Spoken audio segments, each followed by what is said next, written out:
वो शहीद हो गए हैं, उनके जाने के बाद आपकी क्या हालत है, आप कैसे हो, या किसी चीज़ की कोई ज़रूरत नहीं है। यहाँ कोई नहीं हमारी मदद करने के लिए आया है। ना ही तब आया था, तब उन्हें लेके आए थे, और ना ही आज तक आया है। उन्हें शहीद हो को 4-5 दिन हो गए। देखो, रक्षाबंधन आता है ना, तो हर एक बहन को अपने भाई की याद आती है। बोलो, कोई भी नेता हो, कोई सरकार हो, क्या हमें कभी भाई लाके देगी? नहीं, हमें कोई भाई नहीं लाके देगा। एक बार आप ये देखिए कि इस तरीके के बैनर गांव में अलग अलग जगह पे लगे हुए हैं, जिसमें लिखा है कि जनप्रतिनिधियों की उपेक्षा व गांव के शहीद अनुज के अपमान के विरोध में हम सब खपराना ग्रामवासी विधानसभा चुनाव 2022 का बहिष्कार करते हैं। कुछ नहीं आया, कुछ भी आश्वासन नहीं दिया नेता ने, किसी ने भी कुछ आश्वासन नहीं दे रहे हैं अभी तक। तो अब मेरे को लगता है कि देंगे भी नहीं। नमस्कार, मैं धीरज मिश्रा और आप सभी देख रहे हैं दी लल्लन टॉप। उत्तर प्रदेश विधानसभा चुनाव में तमाम राजनीतिक दल जोर शोर से चुनाव प्रचार में लगे हुए हैं और तमाम तरीके के वादे किए जा रहे हैं। इन वादों में एक वादा यह भी है कि देश के जवानों को, देश के सैनिकों को उचित सम्मान दिया जाएगा। ये वादा करने में भाजपा अपने आप को हमेशा से अग्रणी बताती रही है, लेकिन इस समय इसी सिलसिले में हम लोग बागपत ज़िले के खपराना गांव में आए हुए हैं और यहाँ इस गांव के लोगों ने इस बार चुनाव का पूरी तरीके से बहिष्कार कर दिया है। इसकी दो वजह है। यहीं के निवासी अनुज पुंडीर, जो कि सेना में थे और कुछ दिनों पहले कारगिल में उनकी मौत हो गई। जब उनका शव यहाँ इस गांव में वापस लाया गया तो गांव वालों का कहना है कि उनके अंतिम संस्कार में न ही प्रशासन का कोई व्यक्ति आया और न ही किसी भी राजनीतिक दल के नेता आए। कहना है कि यहाँ के जो स्थानीय विधायक हैं, भाजपा से हैं, वो कुछ दिनों बाद थोड़ी देर के लिए आए थे, लेकिन फिर वो वापस चले गए। इस बात को लेकर के गांव के लोग काफ़ी नाराज़ हैं और उन्होंने किसी भी राजनीतिक दल को वोट देने से इनकार कर दिया है। दूसरी उनकी बड़ी वजह यह है कि इस गांव में पिछले कई सालों से विकास कार्य नहीं हुए हैं, गांव में सड़कें नहीं हैं और आवागमन की उचित व्यवस्था नहीं है, जिसके कारण उनके रोज़गार के साथ साथ बच्चों के पढ़ाई लिखाई तमाम चीज़ों पर प्रभाव पड़ रहा है। सबसे पहले हम शहीद अनुज के परिवार परिजनों से बातचीत करेंगे और उनसे ये हम समझने की कोशिश करेंगे कि उनकी इस मामले को लेकर के क्या राय है और आखिर क्यों वो ये समझते हैं कि इस चुनाव में किसी भी राजनीतिक दल को वोट नहीं देना चाहिए। उनके भाई साहब हैं, थोड़ा आप आगे आ जाइए। ये अनुज की तस्वीर है जो कि सेना की वर्दी में है। एक बार आप अपना नाम बताइए। मेरा नाम मनीष है जी। मनीष जी, क्या घटनाक्रम हुआ था, क्यों आपके गांव ने वोट देने से इनकार कर दिया है किसी भी पार्टी को?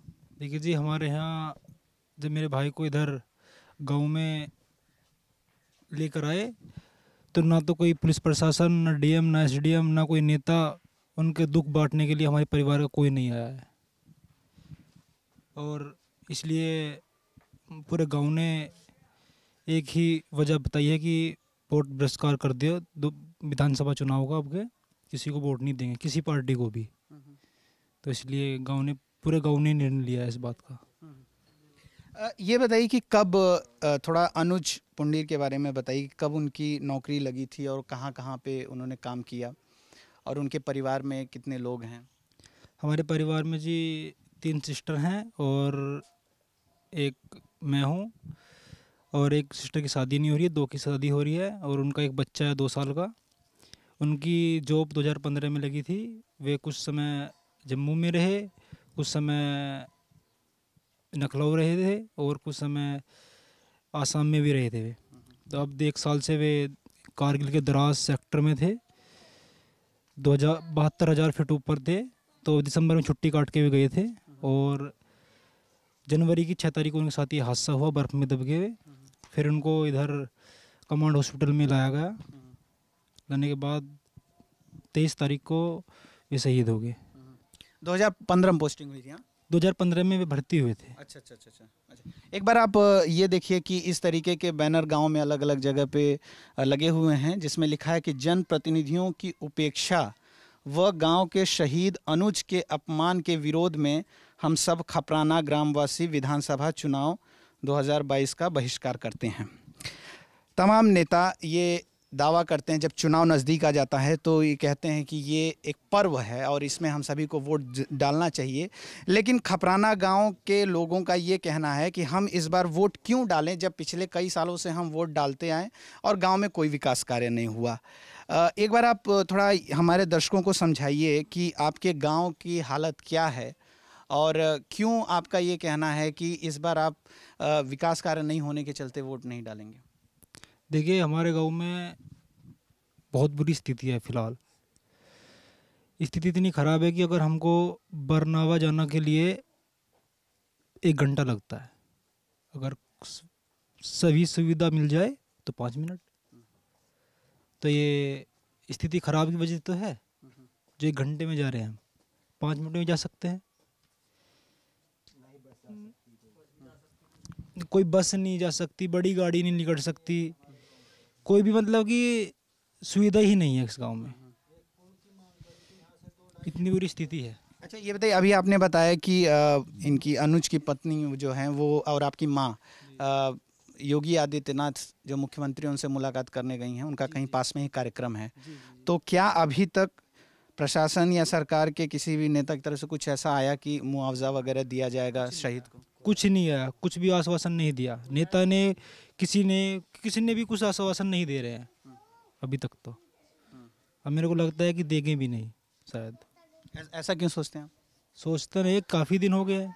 अब बताओ, अगर आश्वासन पैसा वैसा कोई दिक्कत नहीं है, पर आने के आश्वासन दो उनके परिवार को, उनके 2 साल के बच्चे को कुछ तो बोलेंगे लोग। तो वे इधर आएंगे नहीं तो वे पैसा या कुछ भी नहीं देंगे। मेरे को तो ऐसे ही लग रहा है, मैं अपनी राय बताऊं तो। क्या आप थोड़ा सा आप अपने घर की बताइए कि कैसे आजीविका का साधन क्या है? एक तो चलिए पहले जब एक कमाते थे, अब क्या जरिया बचा है? आप बता रहे थे कि आपके पिताजी का भी निधन हो गया है। जी, मेरे पिताजी का 3 साल पहले एक्सपायर हो गए, और जो भी स्थिति थी भैया के ऊपर डिपेंड करती थी। जो भी जैसे भी घर चल रहा था, भैया थे जो भी कुछ थे। अब उनका भी वे भी शहीद हो गए, तब तो और कंडीशन ख़राब हो जाएगी। जो भी थे वही थे, हम तो उनके ऊपर ही, जो भी कुछ थे मतलब उनके ऊपर ही थे।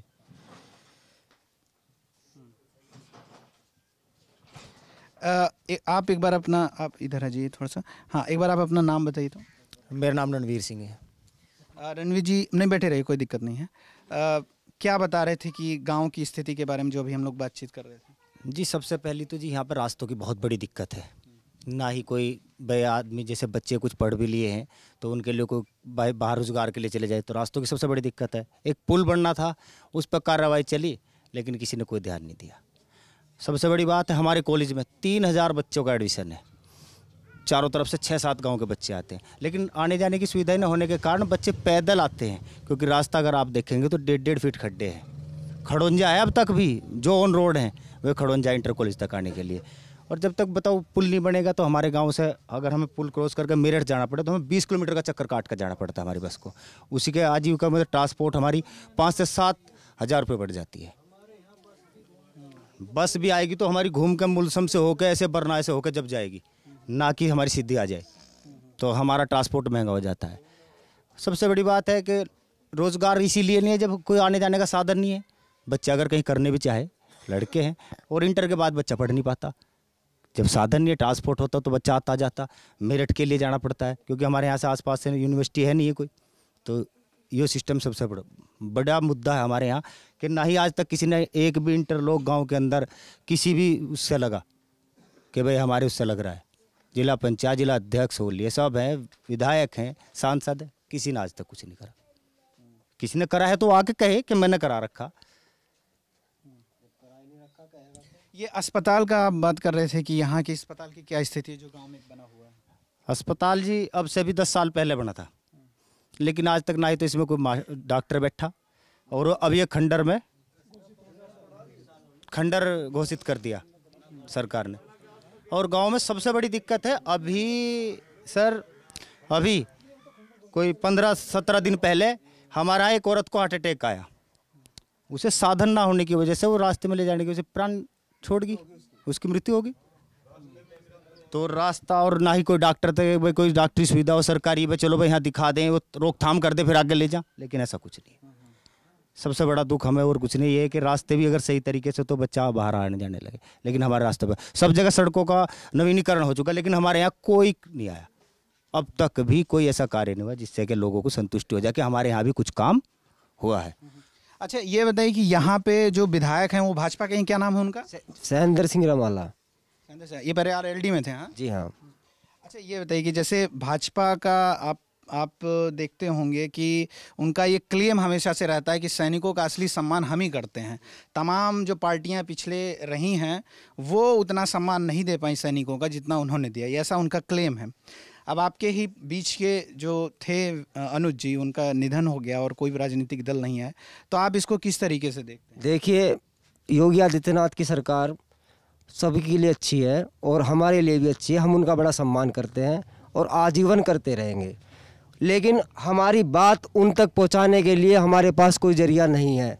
जो हमारे साथ आज दुख है, जो हमारे साथ घटना घटी गई, वो उन तक पहुंच जाए तो वो अवश्य हमारी मदद करेंगे और हम हमेशा से बीजेपी का सपोर्ट करते हैं और आने वाले समय में भी करेंगे। लेकिन हमारा गांव आज भी समाज 50 साल वर्ष पुरानी जीवन व्यतीत कर रहा है। जो हमारे गांव की स्थिति है बड़ी खराब, बहुत जर्जर, हम आज के विकास से बहुत पिछड़े हुए हैं। तो हम योगी आदित्यनाथ अपनी सरकार से मांग करते हैं कि हमें पुल की व्यवस्था दी जाए और हमारे शहीद भाई अनुज को सम्मान दिया जाए और हमारे गांव को आज के विकास में जोड़ के रखा जाए। मैं ये कहना चाहता हूँ। तो ये जैसे कि आप कह रहे हैं कि आप भाजपा को ही वोट करेंगे, यहाँ पे आरएलडी और सपा के भी गठबंधन के उम्मीदवार हैं, तो आपको क्यों लगता है कि आपके गांव को एकदम मतलब चूंकि शहीद को अभी तक सम्मान नहीं मिला, आप जैसा आप लोग कह रहे हो गांव विकास करने, उसके बावजूद आप भाजपा को क्यों वोट करेंगे? इसका एक बहुत बड़ा कारण है, हम जैसा जीवन जी रहे हैं हम तो जी रहे हैं, लेकिन आज देश में योगी आदित्यनाथ जैसा ही मुख्यमंत्री चाहिए। और हम अपनी स्थिति को खराब समझते हुए भी देश के और प्रदेश के लिए उपयोगी हैं योगी आदित्यनाथ, वही हमारे मुख्यमंत्री जैसे पद पे हैं, ऐसे ही हम उन्हें देखना चाहते हैं। चाचा जी, ये गांव में विकास कार्य की जो बात हो रही है, तो क्या क्या कार्य होने चाहिए जिसकी आप मांग उठा रहे हैं? एक तो इन्होंने कहा पुल चाहिए, ताकि इधर जो ये नदी है, हिंडन नदी बहती है, हाँ, तो हिंडन नदी को आप क्रॉस करके उस तरफ मेरठ की तरफ जा, हर्रा मेरठ, और वहीं पे सारे अधिकतर कॉलेज और अस्पताल ये सब हैं, ठीक है। उसके अलावा क्या डिमांड है? गांव में खड़ंजों के अलावा उसमें भी खड्डे हुए हैं जी। गांव का विकास तो है नहीं, लेकिन बाहर आने जाने का विकास बने, बच्चे ठीक ढंग से नहीं पढ़ पाते जी। बस मेरे पास तो ज़्यादा सब नहीं है। अच्छा ये बताइए कि यहाँ के जो बच्चे हैं वो ज़्यादातर कौन सी क्लास तक पढ़े हैं? ये ज़्यादा इंटर तक पढ़े हुए हैं जी। क्यों? बस एक इंटर कॉलेज है जी, यहाँ से 3 किलोमीटर हमारे गांव की सीम पे पड़ता है। वहाँ से आगे मतलब कोई हमें रास्ता नहीं है जो हम अपने बच्चे को पढ़ा सके जी। वहाँ अगर यहाँ से हम जाएंगे तो बरनावा हमें यहाँ से 10-12 किलोमीटर पड़ता है। इधर जाएंगे हमें मतलब यो श्यामली रोड जो वो करीब 12-13 किलोमीटर पड़ता है। हमारे यहाँ सवारी का कोई साधन नहीं है। गांव में पूरे गांव में एक गाड़ी, केवल एक बोलेरो गाड़ी है जी। यदि कोई बीमार हो जाए, उसे ले जाने वाला हो तो जी वो उससे पहले बीमार हो ले। रास्ते ऐसे हैं जी, कोई धोरे नेड़े कोई हॉस्पिटल नहीं है, कोई वैसी सुविधा नहीं है, कोई सवारी की सुविधा नहीं है। अच्छा आप ये बताइए कि आपके गांव की जो ये उपेक्षा हुई है उसकी बड़ी वजह क्या है?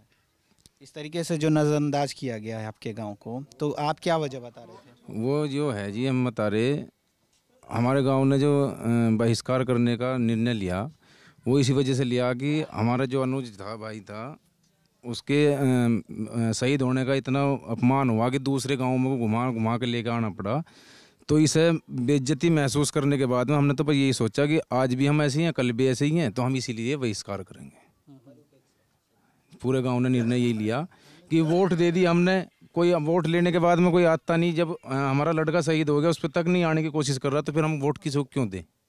तो हमने इसी वजह से निर्णय लिया कि हम पूरा गांव बहिष्कार करेंगे, हम किसी को 2022 में वोट नहीं देंगे बस। और मान लीजिए अभी आते हैं, मान लीजिए नेता भाजपा के ही विधायक अगर आते हैं और आपकी मांग को स्वीकार कर लिया जाता है, फिर वोट देंगे जी। हमारे उस लड़के को मिलना चाहिए, सम्मान मिलना चाहिए उसके नाम से। चलो पुल की बात है, उसके नाम से सड़क मिलनी चाहिए, रोड बनना चाहिए, उसके नाम से जो भी बनेगा हमें बहुत अपना आप में महसूस होगा कि हमारी इज्जत है गांव की, हमारे शहीद की इज्जत है। फिर पूरा गांव उन्हें समर्थन एक साथ देंगे, पूरा गांव समर्थन देंगे फिर एक साथ में, कोई दिक्कत नहीं है। पर हमारे गांव की इतनी तो वैल्यू होनी चाहिए कि केला राजपूतों का गांव है, ये थोड़ी है भाई अकेला है तो चारों तरफ से कुछ दे हुई मत। आप ये बता रहे थे कि ये पूरा इलाका जाट बहुल है और एकमात्र राजपूत अगर जाटों की सीट है जी, इकलौता गांव केवल राजपूतों का यही है। और यह एक छोटा सा गांव है, यह छोटा सा गांव एक सिरोरा है।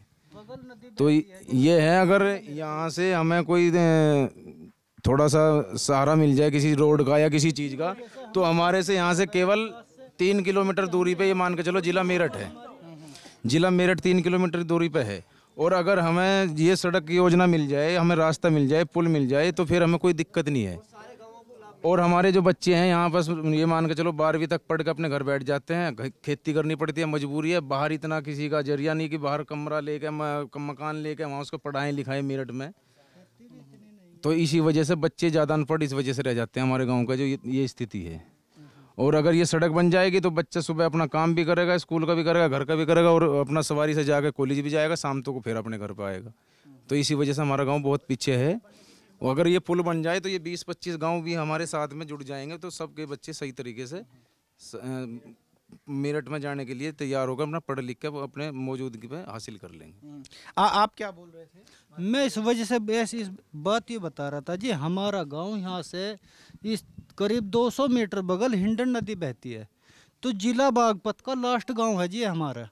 और इस लास्ट गांव तक कुछ वोट कम है हमारी, इस वजह से वे हमारे गांव को विकास से वंचित कर देते हैं, अनदेखी कर दें जी। अगर वोट हमारी ज़्यादा होती तो वे हमारे पास भी विकास के लिए आते। जब इलेक्शन आता है, जब उस टाइम तो हमारे पास वोटों के लिए आ जाते हैं, उसके बाद में हमारी कोई खबर नहीं लेते। हाँ जी, बस अब पूरे गांव में आप घूम के फिर सकते हो। जिस दिन बारिश हुई थी इतना तो यहाँ हमारे गांव में गारा चढ़ा हुआ था जी। जिस दिन लड़के की डेड बॉडी लेकर आए शहीद की, उस टाइम हमारे रिश्तेदार भी आए, तो उनके भी यहाँ तक कपड़े भी बंट के, कोई मोटरसाइकिल पाया तो गिर के सारे यहाँ से यहाँ तक के सने हुए थे जी। चोट भी लगी, उनकी मोटरसाइकिल भी टूट फूट गई। तो ऐसे है, हमारे गांव में कोई शमशान घाट नहीं है, कोई हॉस्पिटल नहीं है, कोई मेन रास्ता सड़क से जुड़ने के लिए कोई नज़दीक का वो नहीं है। हमें बस ये रास्ता मिल जाए तो हमें इसके है 2 किलोमीटर का वो है जी, हमें इससे बहुत ही लाभ मिल जाएगा, हमारे बच्चों को भी और हमें भी। हमारी तो ज़िंदगी जैसी कटनी कट ली, हमारे बच्चों को कम से कम हम इस भविष्य सुधर जा हमारे बच्चों का। हम तो जी भी ये मान के चलो आप, बारिश का मौसम था और वे यहाँ पर अनुज जी आ चुके थे, तो उनकी जैसे चिता में दाग लगाना था, तो बारिश का टाइम देख रहे थे, बारिश बंद हो उसके बाद फिर हम चिता में दाग देंगे। तो बारिश इसमें ये गांव ऐसा देखो कि जिसमें शमशान घाट भी नहीं है, तो कितनी स्थिति खराब गांव की होगी आप ये बताओ। तो गांव में ना शमशान घाट है, ना कुछ है, ना रास्ते हैं, ना कोई किसी की सुनता है। वोट लिए अपना मस्ती में अपने घर पे रहते हैं। यहाँ बाद में जब आएंगे 5 साल के बाद, जब देखना होगा उन्हें कि हमें आज कुछ वहाँ से लेना है, तो तब आएगा, नहीं कोई नहीं आता यहाँ। ये सिस्टम यहाँ का है। विकास के नाम पे कुछ नहीं, वोट के नाम पे सब कुछ है। आओ वोट अपना घूमो फिरो, वोट सबको पता ही है बीजेपी की सरकार है, देनी पड़ेगी वोट। अगर वोट ना देंगे, 2-4 बार ना देंगे, तो फिर हमारी नागरिकता भी चली जाएगी। तो वोट तो मजबूरी, वोट देने का कारण तो मजबूरी है। नागरिकता क्यों चली? नागरिकता नहीं चली जाएगी जब हम वोट नहीं देने के, तो हमारे आधार कार्ड भी आगे भी नहीं चलने का, कुछ नहीं होने का, तो क्या होगा? है जी। लेकिन एक चीज, वो बात ठीक है लोकतांत्रिक, मैं ये समझना चाह रहा हूँ, जैसे आप ये कह रहे थे, जैसे तमाम समस्याएं आपने बताई, लेकिन आप ये कह रहे हैं कि आपका गांव बीजेपी को ही वोट करेगा। ऐसा क्यों? क्योंकि सरकार तो वही है, उसके बावजूद आपकी स्थिति नहीं बदली। तो ये मैं थोड़ा समझना चाह रहा हूँ। पहली बार भाजपा का विधायक बना यहाँ पे, पहले से ही जाटों का बनता आ रहा RLD का, तब भी हमारा विकास नहीं हुआ, भाजपा ने भी नहीं किया। अगर वोटिंग होगा तो भाजपा को होगा, नहीं तो किसी को भी नहीं होगा। बहिष्कार है तो बहिष्कार है, क्योंकि यहाँ पे सांसद 95% लोगों ने सांसद की शक्ल नहीं देखी। यहाँ पे पूछ लो, हाथ उठवा दो, आज तक सांसद नहीं आए। सतपाल सिंह डॉक्टर पोस्टर में भी नहीं दिखता यहाँ पे लावा दौरे। तो विधायक एक दिन दिखाई दिया कि हमने तो देखा नहीं, पीछे से उसका भैया दिखाई दिया विधायक का, क्योंकि हमें पता ही नहीं विधायक का वो असली भैया था या नकली था, कोई हमदर्द भैया आ गया हो, ना ही विधायक का भैया देखा। बताओ क्या सहेंद्र रमाड़ा, क्या सांसद सतपाल सिंह कभी उतरते, क्या दिखाई नहीं दिए। वोट मांगने के नाम पे भी इनको ये उनका भैया आया। अब बताओ जी, भैया तो आप भी होंगे, हमें क्या पता जब हमने आप देखे नहीं ना। हमारे गाँव के जाट है, जाट ही रहते हैं। सांसद बीजेपी का हो या आरएलडी का हो या सपा का हो, छपरौली विधानसभा क्षेत्र जाटों की है। बस इसी वजह से उपेक्षा होती है हमारी, क्योंकि राजपूतों का गांव है और जाटों का दबदबा। उन्हीं का सांसद, विधायक और जिला पंचायत, जिला अध्यक्ष सब कुछ भाजपा के, इसके आरएलडी के होते हैं। तो हमारी तो उपेक्षा इसी वजह से होती है, क्योंकि हम वोट भाजपा को करते हैं। सांसद विधायक आरएलडी का बने या अब की बार भाजपा के बने तो वो भी जाट ही हैं, जाटों को टिकट मिलता है। हाँ, जाट उम्मीदवार उतारी तो वो तो उपेक्षा हमारी होनी। अब बताओ वोट किसको दें। जाट नहीं बोला था जब वो आरएलडी में थे कि तुम्हारे गांव ने 40-45 वोट दिए, उससे क्या पुल मिलता है? नदी में जाओ, अपना डूब जाओ, पार कर लो, तैर। एप्लीकेशन फाड़ गए, उसमें डाल दियो कूड़ेदान में, डस्टबिन में। गांव के प्रधान जी गए थे। नहीं, कौन नेता थे? नेता सहेंद्र सिंह रमाला, विधायक बीजेपी। उनके पास पुल के लिए प्रस्ताव, जिसमें लगभग 25 से 30 गांव की लेटर पैड लगे थे कि हमें भी ज़रूरत है, जो लिंक बता रहे हैं। और उस एप्लीकेशन को लेने के बाद में फाड़ के ऐसे उन्हीं के सामने जस्ट फाड़ के डाल दिया, कहने लगा ये पड़ी तुम्हारी एप्लीकेशन। अरे कोई ये कह सकता है कि आप एप्लीकेशन मुझे दीजिए, मैं आपका कार्य करूंगा। ये क्या तरीका है कि उन्हीं के सामने पाड़ करके। और अब हमें चाहिए, हमें कोई शहीद के लिए सम्मान और गांव का विकास चाहिए। हमें शहीद में दर्द होना चाहिए हमारा। सही बात कह दो। जो ऐसी पार्टी आती है उसका जुत्ते मारो काट गए, बिल्कुल मत हटो बस। राज्य में सर बहुत है, गैस एजेंसी है इनके पास, पेट्रोल पंप है, कुछ भी दे सकते हैं। हम ये नहीं कह रहे, कुछ भी दे सकते हैं उनके पास तक बात। मैं युवा मोर्चा सर, किसान उसका वो हूँ, किसान यूनियन नहीं, किसान मोर्चा बनाया है कि इन्होंने मंडल का अपना, उस मंडल में मैं उपाध्यक्ष हूँ। मेरे पास 56 व्यक्तियों के फोन आते हैं कि सर प्रोग्राम करा लीजिए। भाई मैं क्यों प्रोग्राम करा लूँ जब मेरे ही गांव में, मेरे ही गांव का शहीद हुआ है।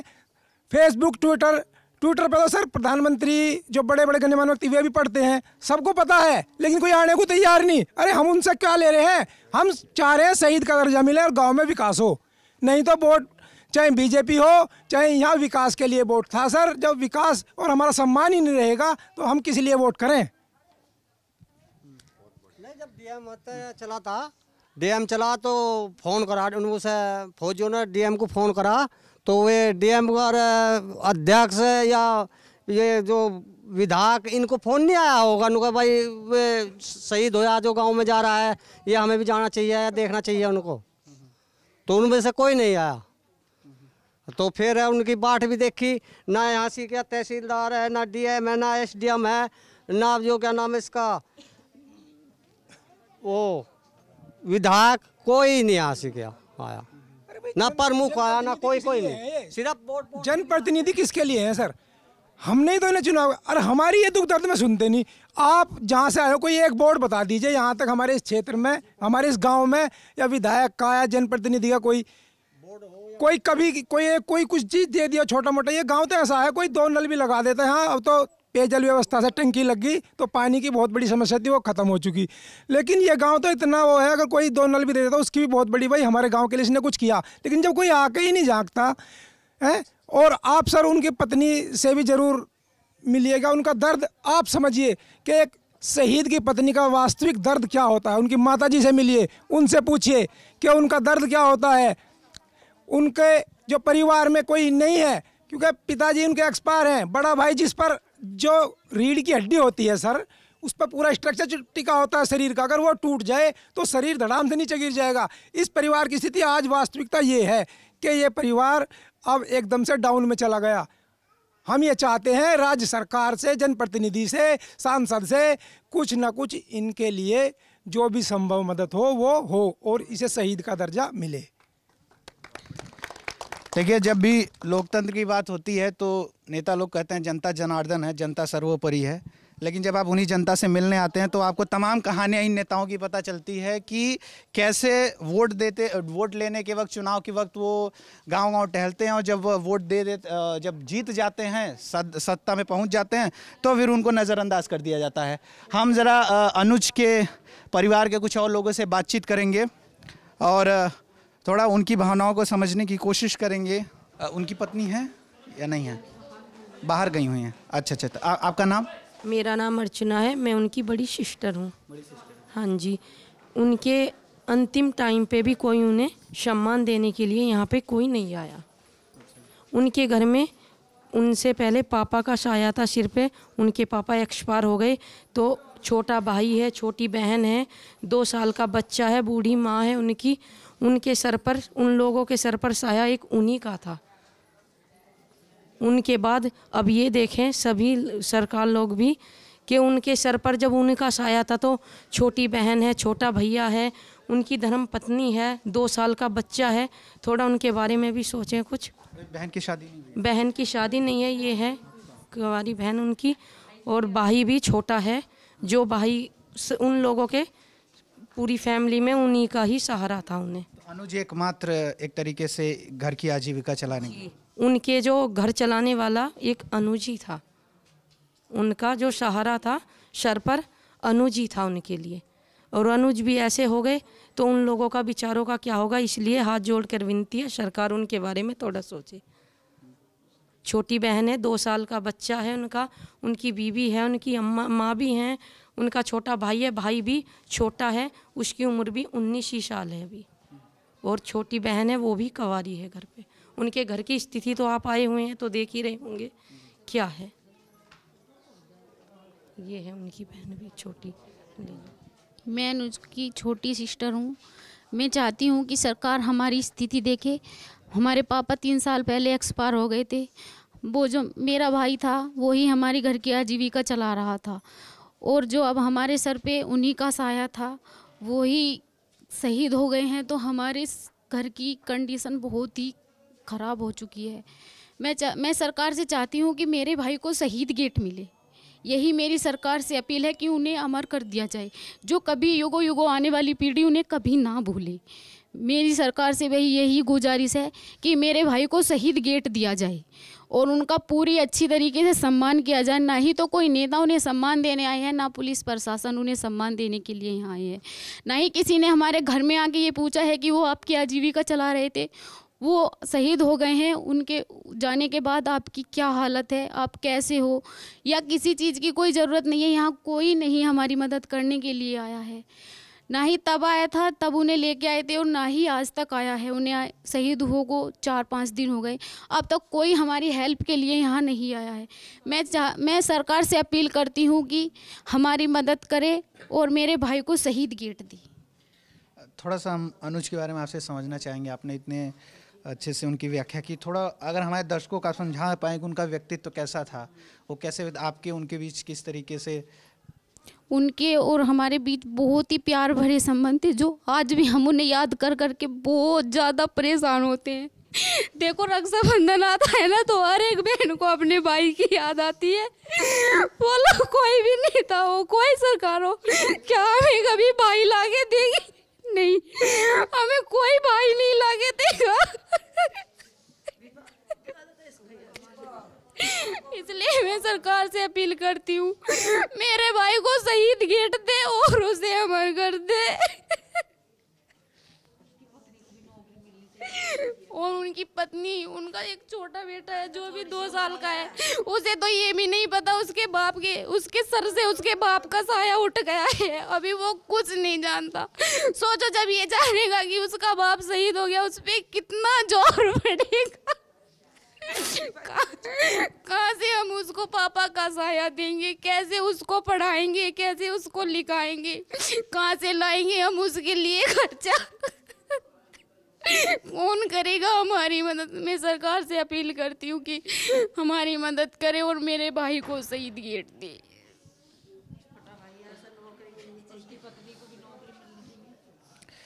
देखिए, आपने देखा ये अनुज की बहन थी और काफ़ी दुखी हैं। और ये चुनाव के दौरान सैनिकों का जो मुद्दा उठता है, कोई भी राजनीतिक दल पीछे नहीं हटते ये दावा करने में कि हम सैनिकों के लिए, उनके परिजन के लिए उचित व्यवस्था करेंगे।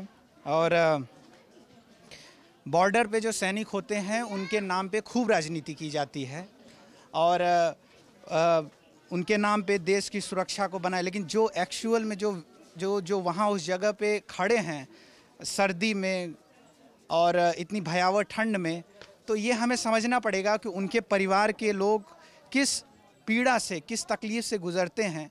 और जब ऐसा कोई शख्स उनके बीच चला जाए, और एक विशेषकर ऐसा कोई शख्स जो एकमात्र ज़रिया हो उनके घर की आजीविका का, तो आप बस केवल अंदाज़ा लगाइए कि ऐसे परिवार की पीड़ा का स्तर क्या हो सकता है।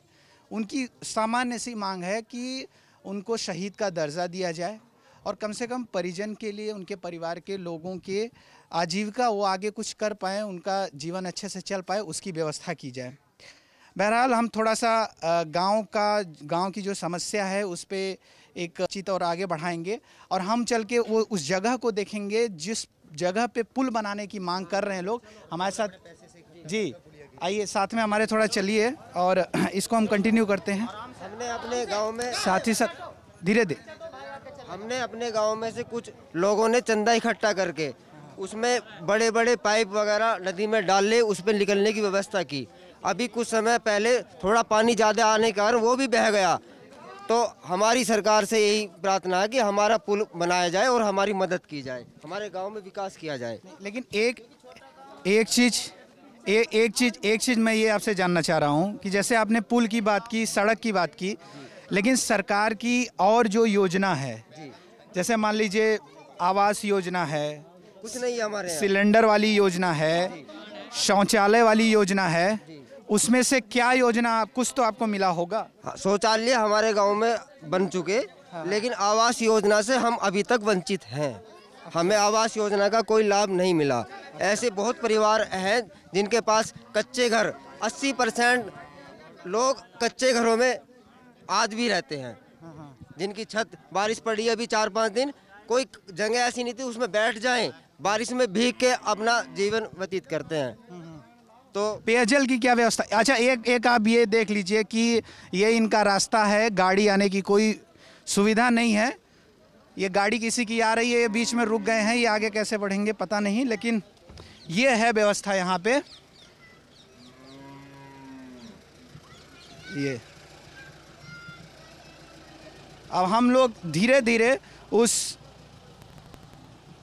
नदी की ओर बढ़ रहे हैं जहाँ पे गाँव के लोगों का जो मेन डिमांड है कि यहाँ पे एक पुल बनना चाहिए ताकि उनका आवागमन बेहतर हो सके।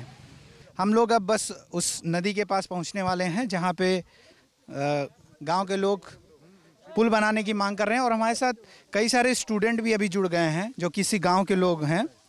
और वो अभी रास्ते में जब हम लोग आ रहे थे तो वो बता रहे थे कि कैसे इस नदी का रास्ता नहीं होने के चलते उनकी पढ़ाई पूरी नहीं हो पाई। वो इसको पार करके दूसरी साइड में आगे जा कर के कॉलेज है, यूनिवर्सिटी है, तो वहाँ जा कर के पढ़ाई कर सकते थे, लेकिन एक मात्र पुल न होने की वजह से उन्हें इंटर या हाई स्कूल से ही संतोष करना पड़ा है।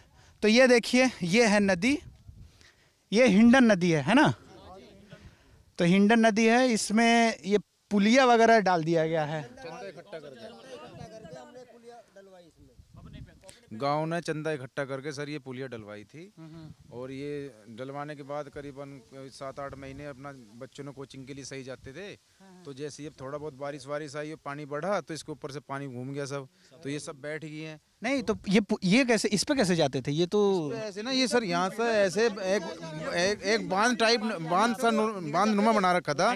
तो इस पे को बच्चे बाइक लेके भी, पैदल से भी निकल जाते थे, साइकिल से भी। हुई एक लड़की की मौत हुई, कई इसमें डूब के बेचारे जो मौत ही होगी उनकी। सही बात है। हाँ, हकीकत है जी, यो हकीकत है। किसी से पूछ लो तुम गांव में, 3 सदस्य तो एक ही परिवार के खत्म हो गए थे जी इसमें हिंडन नदी में ही इसे पार करते हुए। किसी काम से जी हर्रा के लिए जा रहे थे डॉक्टर के यहाँ दवाई लेने के लिए। अगर ये पुल बन जाए तो यहाँ से अस्पताल कितना दूर होगा? यहाँ से हमें हर्रा रोड मिल जाए जी, 2-2.5 किलोमीटर है वैसे। 2-2.5 ये पुल बन जाने से 2-2.5 किलोमीटर में आप अस्पताल पहुँच जाओगे। हम हाँ जी, हमें रोड मिल जाएगा वहाँ से। हम सरूरपुर का अस्पताल है और फिर आगे सरधना है। और नगर पंचायत में देखो वहाँ सब सुविधा भी है, ऐसी बात नहीं।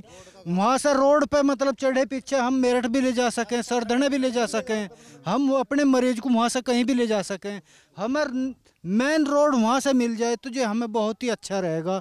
हमारे बच्चे और हमारे बुजुर्ग, अब आप हमारे गांव में मतलब चारों तरफ को घूम के देख लो, कोई 60 साल से ऊपर का पुरुष नहीं मिलने का, क्योंकि वो ना थोड़ी बीमारी हो उन्हें ले जाने इतनी मतलब यहाँ धोरे नजदीक कोई हॉस्पिटल नहीं। और पुल के नहीं होने की वजह से कितना किलोमीटर घूम के हॉस्पिटल जाना पड़ता है आपको?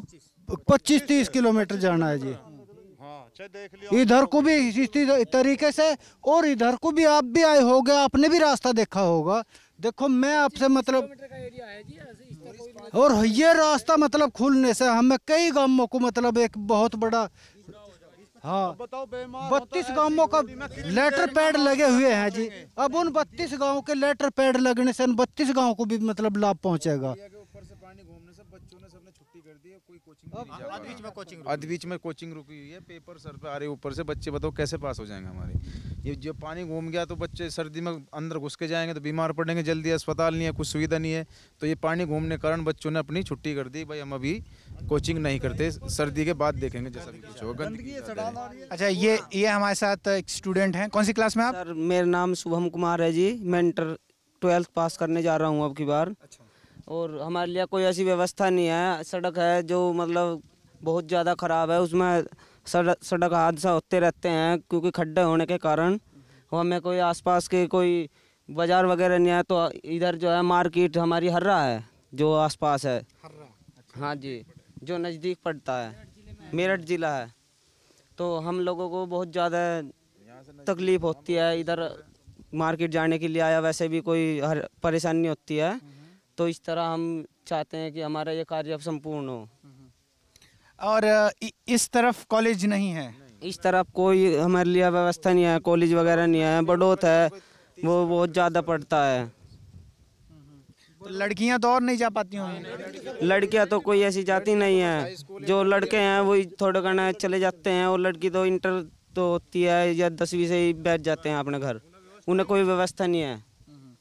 वोटिंग को लेके क्या कह रहे थे आप? आपका बन गया है मतदाता वोटर आईडी कार्ड? वोट हाँ जी, अभी नहीं बना है। वोटर को लेकर हम ये कह रहे हैं कि अब की बार हम चुनाव बहिष्कार करेंगे। ठीक है, हम किसी को भी वोट नहीं करेंगे क्योंकि हमारे भविष्य की बात है। ठीक है, इसका तो वोट है ही नहीं। अपने मम्मी पापा को बोल लगा भाई वोट मत डालिए, अपने चाचा को तो जी, तो ये आप देखिए कि जैसे आपने तमाम मुद्दों को सुना कि एक पुल नहीं होने के चलते से ये पूरा गांव किस तरीके से प्रभावित है। उनके आप ये भी देखना कि ये भी देखो कि हमारे गांव में एक राजपूतों का गांव है और राजपूत सियासत पहले से चली आ रही है। आज ये देखो कि हमारे गांव में मुर्दा जलाने के लिए भी यहाँ पे शमशान घाट में कोई फूंकने के लिए जलाने के लिए कोई व्यवस्था नहीं है। आप देख लो ये शमशान घाट, ये देख लो, बारिश आ जाए तो परेशानी, कोई तिरपाल लड़ाएगा, कोई कुछ करेगा, परेशानी बहुत ज़्यादा होती है। आप ये देख लो। और यहाँ फूंकने से हमें बहुत ही बाजीवर ईंधन भी नहीं मिलता, बड़े दुख भर का मतलब किसी तरीके से हम उन्हें जलाते हैं, उनको मतलब अंतिम संस्कार उनका करते हैं। और हमारे यहाँ बहुत ही ज़्यादा दुखद बड़ी घटना है जी ये। हाँ, बारिश में भीगने के कारण वे नहीं मुर्दा जल पाता जी। हम भी मतलब बहुत ही दुखी हैं इस बात से। और बस आपने ये देखा है जी, हमारा गांव ये जिला बागपत के लास्ट में पड़ता है, विकास हमारे से परे ही परे हो लेता है, यहाँ तक कोई विकास नहीं आता जी। हम आज भी सन 1947 में देश आज़ाद हुआ था, मगर आज हम भी 1947 की बजाय 1930 में पड़े हैं जी। हमारे यहाँ कोई सुविधा नहीं है। आपने देखा होगा रास्ते भी कच्चे, कोई रास्ता मतलब कहीं को खड़ंजा लग गया ईंटों का, कोई आज तक मतलब हमारी कोई सुनवाई नहीं हुई है। वोटों के अब ना थोड़ी देर पहले आपने देखा होगा वोट मांगने के लिए 2 गाड़ी मिली। वो प्रत्याशी थे क्या? हाँ जी, प्रत्याशी थे। वे वोट मांगने के लिए तो हमारे यहाँ आ गए, मगर जीतने के बाद में हमारे यहाँ नहीं आते जी। हमने आज तक उनके जीतने के बाद में फिर उनकी शक्ल नहीं देखते जी। पढ़ नहीं पाती हमारी लड़की, क्योंकि रास्ते के बावजूद जो 10वीं 8वीं का स्कूल है उसमें पढ़ लो या ना पढ़ लो, उसके बाद में डिग्री कॉलेज है हर्रे में, और हमारी लड़की जा नहीं पाती। कोई भी कहीं भी रिश्ता अगर यो तो पढ़ी लिखी तो लड़की सभी मांगे, पर हमारी लड़की पढ़ नहीं पाती। नदी में जाएंगी डूबने का डर, अगर रास्ता कच्चा है चोर चक्कों का वैसा डर। इससे 8वीं 10वीं करवा कर अपनी लड़कियों को अपने घरों बैठा लें, हमारी मजबूरी है ये बैठाने की। और आप पढ़ाना चाहते हैं लड़कियों को? पढ़ाना चाहते हैं हाँ लड़कियों को, जहाँ तक हम ये चाहते हैं कि लड़की जहाँ तक भी पढ़े उन तक लड़कियों को पढ़ावें, पर पढ़ा नहीं पाते। लड़की भी पढ़नी चाहें, अब लड़की जो नू कहें कि हम वहाँ पढ़ें, हर्रे पढ़ें, सरधने पढ़ें, हमारी मजबूरी हो जाओ ना घरों बैठाने की, पढ़ा नहीं पाते हम उन्हें। प्राइवेट फार्म भी भरवाया, उसमें क्या लड़की क्या पास हो जाएगी जब वो आपकी बेटी शक्ल नहीं देखेगी। आपकी बेटी है? कितनी बेटियां हैं? मेरे एक लड़की है। अच्छा, कहाँ तक पढ़ पाई? 8वीं तक। उसके बाद नहीं पढ़ पाई? शादी हो गई उनकी? शादी कर दी हाँ। कोई भी लड़की गांव की 8वीं 10वीं से आगे नहीं पढ़ पाती, क्यों? हमारे सामने मजबूरी है। स्कूल हमारे यहाँ है, उसके बाद कोई सुविधा ना तो आने की ना जाने की ना लड़कियों को पढ़ाने की। लवे धोरे थोड़ा डिग्री कॉलेज जो है हर्रे में है, और हर्रे का रास्ता जो आम है। अब हमको लड़की कैसे जाऊँ उतर के, नहीं जा पाती, रास्ते की दिक्कत है, सवारी की दिक्कत है। सरकार तो एक बेटी बचाओ बेटी पढ़ाओ कार्यक्रम चलाती है। हाँ, वो बेटी बचाओ और बेटी पढ़ाओ जो है बस वो सरकार के दौरे तक ही, बस उनके आस पड़ोस तक ही सीमित रह गया वो बेटी बचाओ बेटी पढ़ाओ, बाकी यहाँ कुछ नहीं है। यहाँ का विकास तो गवर्नमेंट ने आज तक चाहा ही नहीं है। यहाँ तो वन में पड़े बनवासी हो रहे, वन मानस है जी। इंगा नदी है पर वन है, वन में पड़े तो थोड़ा दर्जा तो मिला ही नहीं। कुछ नहीं मिला, ना शहीद को कुछ मिला, ना आम जनता को कुछ मिला।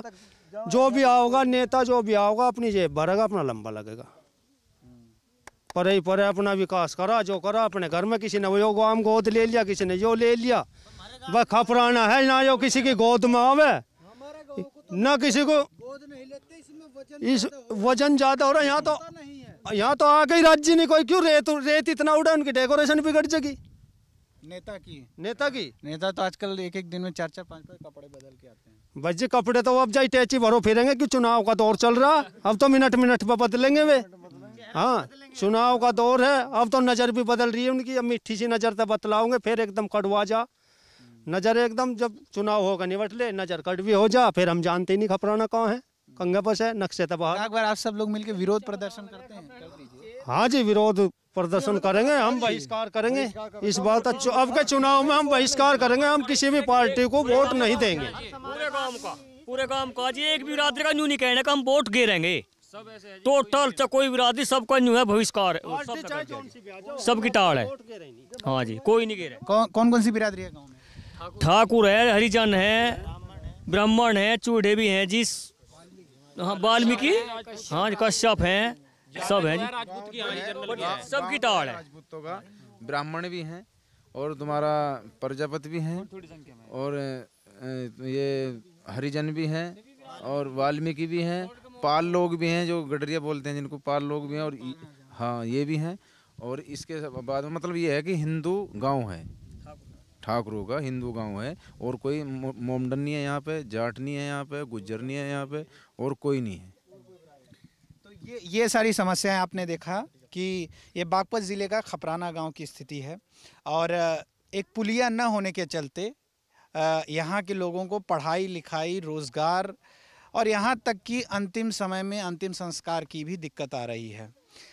अभी हम लोग जब रास्ते में आ रहे थे तो दो हमारे इन्होंने गांव वालों ने बताया कि वो आरएलडी के नेता थे, हम लोग तो उन्हें पहचान नहीं पाए, लेकिन वो भी उनको उसी समस्या से गुजरना पड़ रहा है प्रचार करने के लिए जब उनकी गाड़ी बीच में फंस गई। लेकिन शायद जब जीत जाएंगे तो हो सकता है उनकी नज़र इस तरफ न पड़े, जैसा कि गांव वालों का कहना है कि तमाम नेता पिछले कई सालों से आते रहे हैं, बड़े बड़े प्रचार किए, बड़े बड़े वादे किए, लेकिन ज़मीन पे कुछ नहीं उतरा। आप देख रहे थे दी लंदन टॉप। नमस्कार।